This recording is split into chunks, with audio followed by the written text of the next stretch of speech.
கவி சக்கரவர்த்தி கம்பன் பிறந்த தேரெழுந்தூரில் அமைந்துள்ள 1500 ஆண்டுகள் பழமை வாய்ந்த ஆமரு வியப்பன் பெருமாள் கோவில் தேரோட்டம் நடைபெற்றது. இதில் திரளான பக்தர்கள் வடம் பிடித்து தரிசனம் செய்தனர்.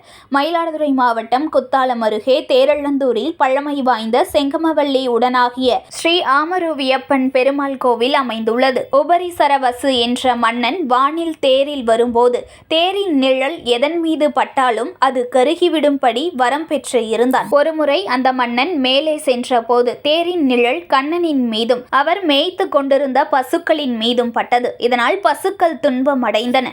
இவனது செருக்கை அடக்க நினைத்த கண்ணபிரான் தேர் நிழல் மீது தனது திருவடிவை வைத்து அழுத்தினார். மன்னனின் தேர் கீழே அழுந்தியது. அத்துடன் அவனது ஆணவமும் அழிந்தது. இதனால் இத்தலம் தேரெழுந்தூர் என பெயர் பெற்றது.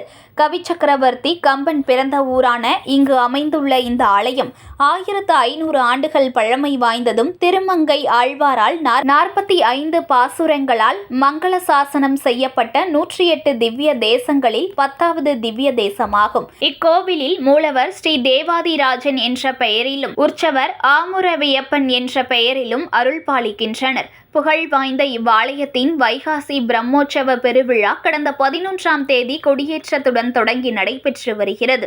தினம்தோறும் பெருமாள் வீதி உலா நடைபெற்று வருகிறது.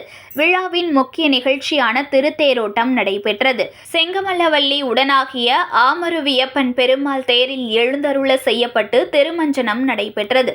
தொடர்ந்து தீபாராதனை செய்யப்பட்டு தேரோட்டம் துவங்கியது. பக்தர்கள் கோவிந்தா ஆமரு வியப்பா என்ற பக்தி கோஷத்துடன் தேரை வடம் பிடித்து இழுத்தனர். 4 ரத வீதிகளில் தேர் வலம் வந்து நிலையை அடைந்தது.